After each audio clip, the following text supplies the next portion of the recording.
Chapter 6, Into Action. Having made our personal inventory, what shall we do about it? We have been trying to get a new attitude, a new relationship with our Creator, and to discover the obstacles in our path. We have admitted certain defects. We have ascertained in a rough way what the trouble is. We have put our finger on the weak items in our personal inventory. Now, these are about to be cast out. This requires action on our part, which, when completed, will mean that we have admitted to God, to ourselves, and to another human being the exact nature of our defects. This brings us to the fifth step in the program of recovery mentioned in the preceding chapter. This is perhaps difficult, especially discussing our defects with another person. We think we have done well enough in admitting these things to ourselves. There is doubt about that. In actual practice, we usually find a solitary self-appraisal insufficient.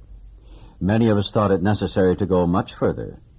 We will be more reconciled to discussing ourselves with another person when we see good reasons why we should do so. The best reason first. If we skip this vital step, we may not overcome drinking.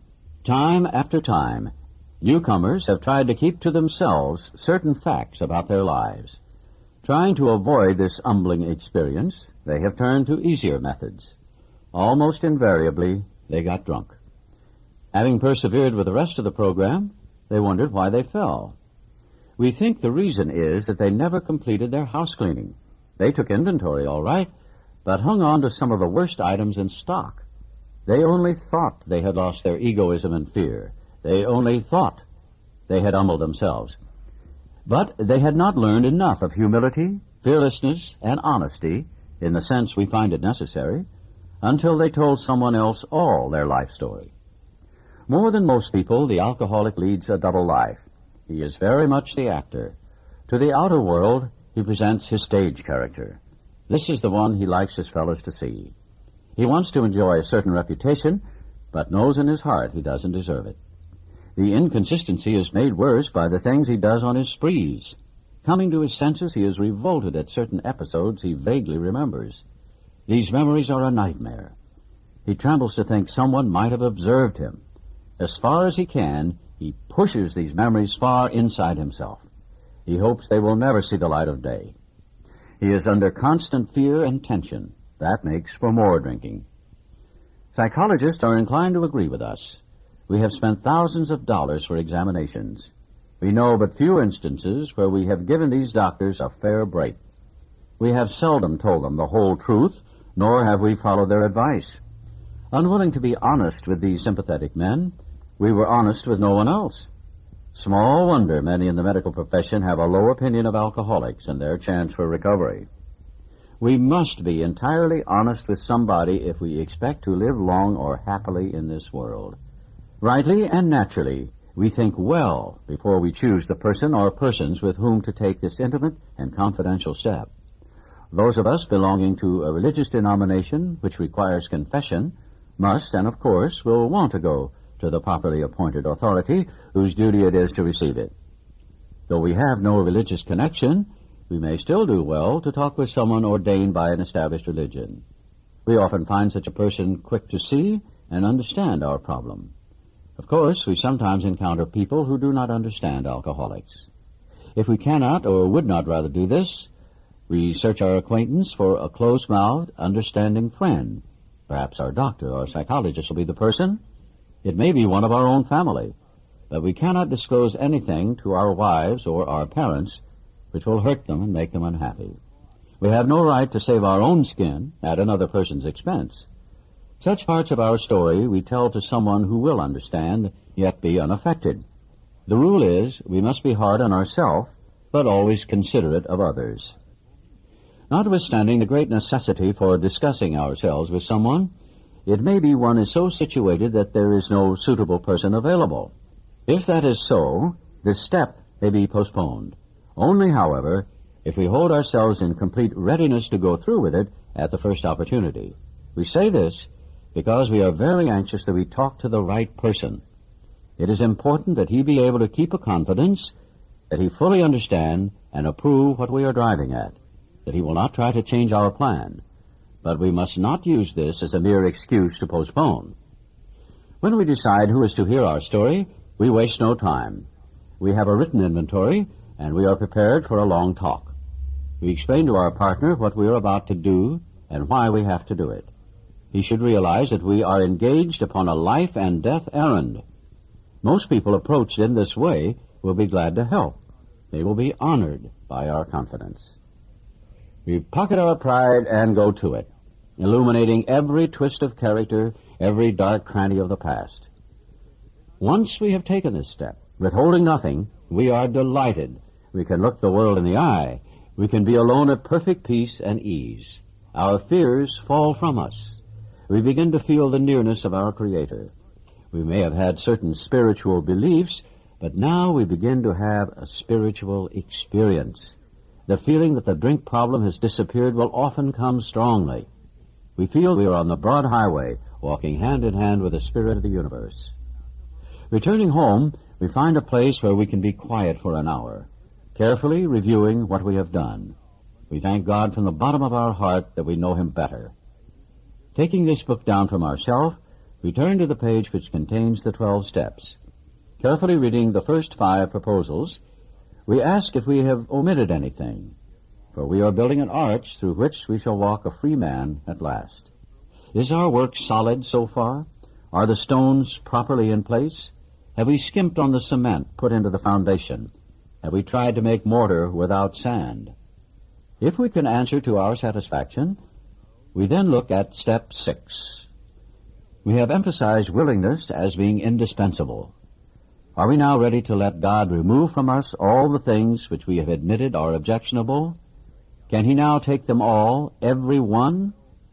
If we still cling to something we will not let go, we ask God to help us be willing. When ready, we say something like this: My Creator, I am now willing that you should have all of me, good and bad. I pray that you now remove from me every single defect of character which stands in the way of my usefulness to you and my fellows. Grant me strength as I go out from here to do your bidding. Amen. We have then completed step 7. Now we need more action, without which we find that faith without works is dead. Let's look at steps 8 and 9. We have a list of all persons we have harmed and to whom we are willing to make amends. We made it when we took inventory. We subjected ourselves to a drastic self-appraisal. Now we go out to our fellows and repair the damage done in the past. We attempt to sweep away the debris which has accumulated out of our effort to live on self-will and run the show ourselves. If we haven't the will to do this, we ask until it comes. Remember, it was agreed at the beginning we would go to any lengths for victory over alcohol. Probably there are still some misgivings. As we look over the list of business acquaintances and friends we have hurt, we may feel diffident about going to some of them on a spiritual basis. Let us be reassured. To some people, we need not and probably should not emphasize the spiritual feature on our first approach. We might prejudice them. At the moment, we are trying to put our lives in order, but this is not an end in itself. Our real purpose is to fit ourselves to be of maximum service to God and the people about us. It is seldom wise to approach an individual who still smarts from our injustice to him and announce that we have gone religious. In the prize ring, this would be called leading with a chin. Why lay ourselves open to being branded fanatics or religious bores? We may kill a future opportunity to carry a beneficial message, but our man is sure to be impressed with a sincere desire to set right the wrong. He is going to be more interested in a demonstration of goodwill than in our talk of spiritual discoveries. We don't use this as an excuse for shying away from the subject of God. When it will serve any good purpose, we are willing to announce our convictions with tact and common sense. The question of how to approach the man we hated will arise. It may be he has done us more harm than we have done him, and though we may have acquired a better attitude toward him, we are still not too keen about admitting our faults. Nevertheless, with a person we dislike, we take the bit in our teeth. It is harder to go to an enemy than to a friend, but we find it much more beneficial to us. We go to him in a helpful and forgiving spirit, confessing our former ill feeling and expressing our regret. Under no condition do we criticize such a person or argue. Simply, we tell him that we will never get over drinking until we have done our utmost to straighten out the past. We are there to sweep off our side of the street, realizing that nothing worthwhile can be accomplished until we do so, never trying to tell him what he should do. His faults are not discussed. We stick to our own. If our manner is calm, frank, and open, we will be gratified with the result. In 9 cases out of 10, the unexpected happens. Sometimes the man we are calling upon admits his own fault, so feuds of years standing melt away in an hour. Rarely do we fail to make satisfactory progress. Our former enemies sometimes praise what we are doing and wish us well. Occasionally they will offer assistance. It should not matter, however, if someone does throw us out of his office. We have made our demonstration, done our part. It's water over the dam. Most alcoholics owe money. We do not dodge our creditors. Telling them what we are trying to do, we make no bones about our drinking. They usually know it anyway, whether we think so or not. Nor are we afraid of disclosing our alcoholism on the theory it may cause financial harm. Approached in this way, the most ruthless creditor will sometimes surprise us. Arranging the best deal we can, we let these people know we are sorry. Our drinking has made us slow to pay.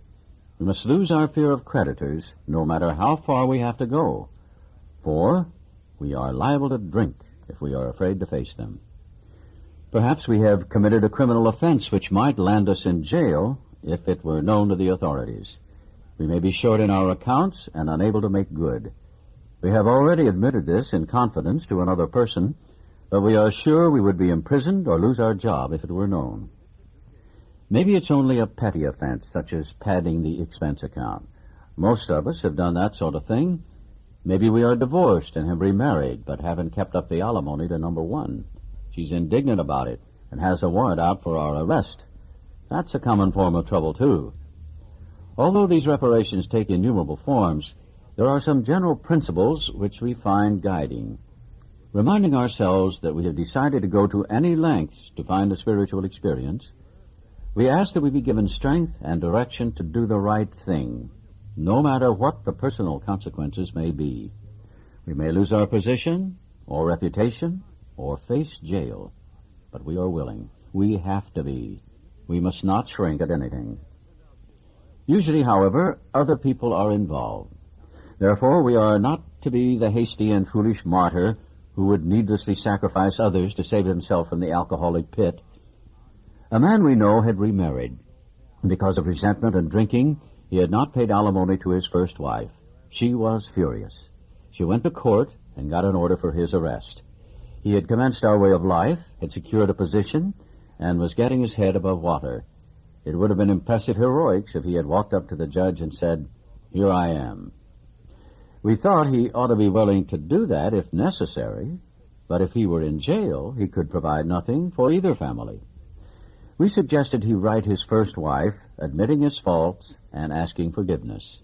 He did, and also sent a small amount of money. He told her what he would try to do in the future. He said he was perfectly willing to go to jail if she insisted. Of course, she did not, and the whole situation has long since been adjusted. Before taking drastic action which might implicate other people, we secure their consent. If we have obtained permission, consulted with others, asked God to help, and the drastic step is indicated, we must not shrink. This brings to mind a story about one of our friends. While drinking, he accepted a sum of money from a bitterly hated business rival, giving him no receipt for it. He subsequently denied having received the money and used the incident as a basis for discrediting the man. He thus used his own wrongdoing as a means of destroying the reputation of another. In fact, his rival was ruined. He felt that he had done a wrong he could not possibly make right. If he opened that old affair, he was afraid it would destroy the reputation of his partner, disgrace his family, and take away his means of livelihood. What right had he to involve those dependent upon him? How could he possibly make a public statement exonerating his rival? After consulting with his wife and partner, he came to the conclusion that it was better to take those risks than to stand before his Creator guilty of such ruinous slander. He saw that he had to place the outcome in God's hands, or he would soon start drinking again, and all would be lost anyhow. He attended church for the first time in many years. After the sermon, he quietly got up and made an explanation. His action met widespread approval, and today he is one of the most trusted citizens of his town. This all happened years ago. The chances are that we have domestic troubles. Perhaps we are mixed up with women in a fashion we wouldn't care to have advertised. We doubt if, in this respect, alcoholics are fundamentally much worse than other people. But drinking does complicate sex relations in the home. After a few years with an alcoholic, a wife gets worn out, resentful, and uncommunicative. How could she be anything else? The husband begins to feel lonely, sorry for himself. He commences to look around in the nightclubs, or their equivalent, for something besides liquor. Perhaps he's having a secret and exciting affair with the girl who understands. In fairness, we must say that she may understand, but what are we going to do about a thing like that? A man so involved often feels very remorseful at times, especially if he is married to a loyal and courageous girl who has literally gone through hell for him. Whatever the situation, we usually have to do something about it. If we are sure our wife does not know, should we tell her? Not always, we think. If she knows in a general way that we've been wild, should we tell her in detail? Undoubtedly, we should admit our fault. She may insist on knowing all the particulars. She will want to know who the woman is and where she is. We feel we ought to say to her that we have no right to involve another person. We are sorry for what we have done, and, God willing, it shall not be repeated. More than that we cannot do. We have no right to go further. Though there may be justifiable exceptions, and though we wish to lay down no rule of any sort, we have often found this the best course to take. Our design for living is not a one-way street. It is as good for the wife as for the husband. If we can forget, so can she. It is better, however, that one does not needlessly name a person upon whom she can vent jealousy. Perhaps there are some cases where the utmost frankness is demanded. No outsider can appraise such an intimate situation. It may be that both will decide that the way of good sense and loving kindness is to let bygones be bygones. Each might pray about it, having the other one's happiness uppermost in mind. Keep it always in sight that we are dealing with that most terrible human emotion, jealousy. Good generalship may decide that the problem be attacked on the flank rather than risk a face-to-face combat. If we have no such complication, there is plenty we should do at home. Sometimes we hear an alcoholic say that the only thing he needs to do is to keep sober. Certainly he must keep sober, for there will be no home if he doesn't. But he is yet a long way from making good to the wife or parents whom for years he has so shockingly treated. Passing all understanding is the patience mothers and wives have had with alcoholics. Had this not been so, many of us would have no homes today, would perhaps be dead. The alcoholic is like a tornado roaring his way through the lives of others. Hearts are broken. Sweet relationships are dead. Affections have been uprooted. Selfish and inconsiderate habits have kept the home in turmoil. We feel a man is unthinking when he says that sobriety is enough. He is like the farmer who came up out of his cyclone cellar to find his home ruined. To his wife he remarked, "Don't see anything the matter here, Ma. Ain't it grand the wind stopped blowing?" Yes, there is a long period of reconstruction ahead. We must take the lead. A remorseful mumbling that we are sorry won't fill the bill at all. We ought to sit down with the family and frankly analyze the past as we now see it, being very careful not to criticize them. Their defects may be glaring, but the chances are that our own actions are partly responsible.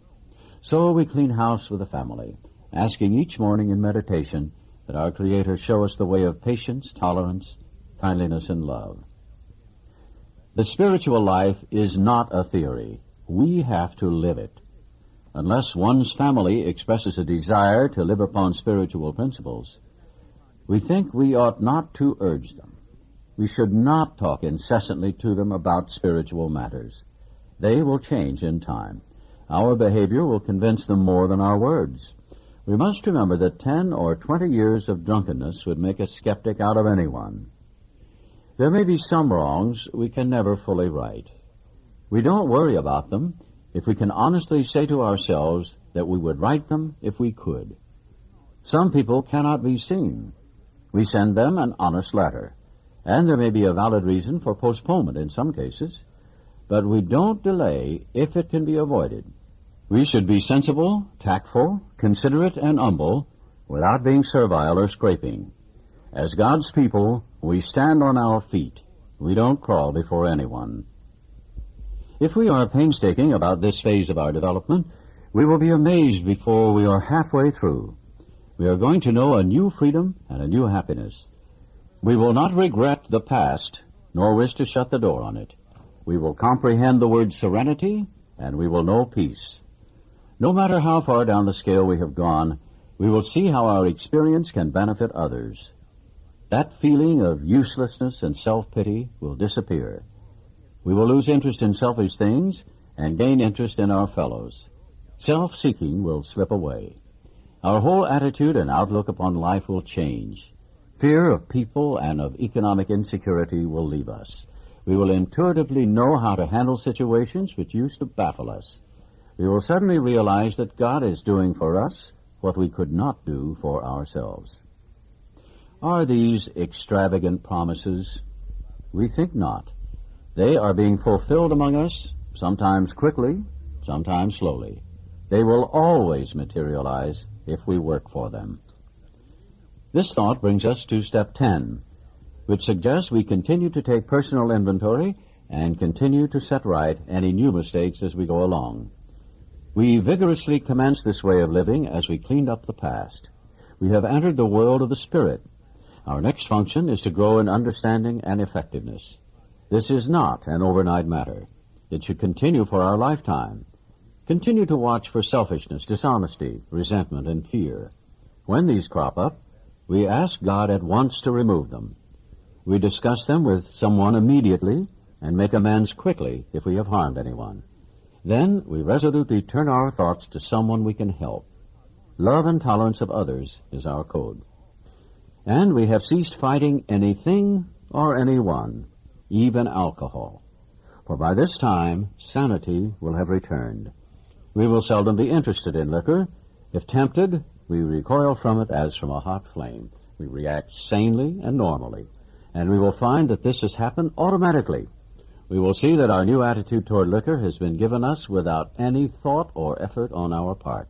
It just comes. That is the miracle of it. We are not fighting it, neither are we avoiding temptation. We feel as though we had been placed in a position of neutrality, safe and protected. We have not even sworn off. Instead, the problem has been removed. It does not exist for us. We are neither cocky nor are we afraid. That is our experience.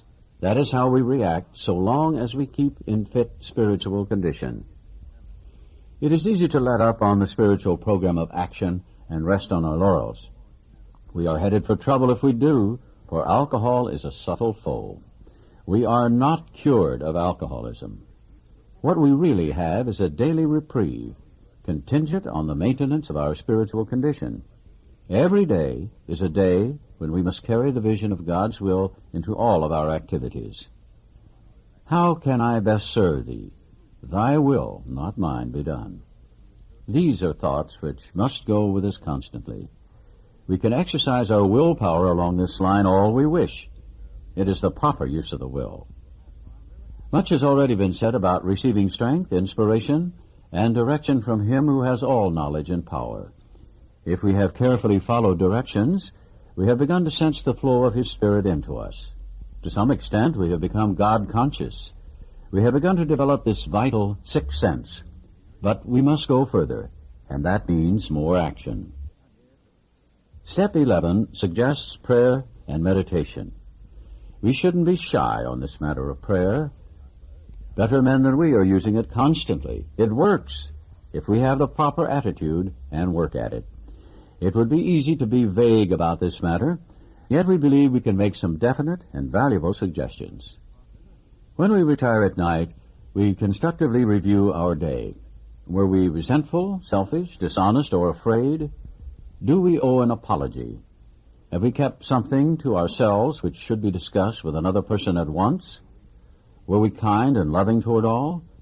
What could we have done better? Were we thinking of ourselves most of the time? Or were we thinking of what we could do for others, of what we could pack into the stream of life? But we must be careful not to drift into worry, remorse, or morbid reflection, for that would diminish our usefulness to others. After making our review, we ask God's forgiveness and inquire what corrective measures should be taken. On awakening, let us think about the 24 hours ahead. We consider our plans for the day. Before we begin, we ask God to direct our thinking, especially asking that it be divorced from self-pity, dishonest, or self-seeking motives. Under these conditions, we can employ our mental faculties with assurance. For after all, God gave us brains to use. Our thought life will be placed on a much higher plane when our thinking is cleared of wrong motives. In thinking about our day, we may face indecision. We may not be able to determine which course to take. Here we ask God for inspiration, an intuitive thought or a decision. We relax and take it easy. We don't struggle. We are often surprised how right answers come after we've tried this for a while. What used to be the hunch or occasional inspiration gradually becomes a working part of the mind. Being still inexperienced and having just made conscious contact with God, it is not probable that we are going to be inspired at all times. We might pay for this presumption in all sorts of absurd actions and ideas. Nevertheless, we find that our thinking will, as time passes, be more and more on the plane of inspiration. We come to rely upon it. We usually conclude the period of meditation with a prayer that we be shown all through the day what our next step is to be, that we be given whatever we need to take care of such problems. We ask especially for freedom from self-will and are careful to make no request for ourselves only. We may ask for ourselves, however, if others will be helped. We are careful never to pray for our own selfish ends. Many of us have wasted a lot of time doing that, and it doesn't work. You can easily see why. If circumstances warrant, we ask our wives or friends to join us in morning meditation. If we belong to a religious denomination which requires a definite morning devotion, we attend to that also. If not members of religious bodies, we sometimes select and memorize a few set prayers which emphasize the principles we have been discussing. There are many helpful books also. Suggestions about these may be obtained from one's priest, minister, or rabbi. Be quick to see where religious people are right. Make use of what they offer. As we go through the day, we pause when agitated or doubtful and ask for the right thought or action. We constantly remind ourselves that we are no longer running the show, humbly saying to ourselves many times each day, "Thy will be done." We are then in much less danger of excitement, fear, anger, worry, self-pity, or foolish decisions. We become much more efficient. We do not tire so easily, for we are not burning up energy foolishly as we did when we were trying to arrange life to suit ourselves. It works. It really does. We alcoholics are undisciplined, so we let God discipline us in the simple way we have just outlined. But this is not all. There is action and more action. Faith without works is dead. The next chapter is entirely devoted to Step 12.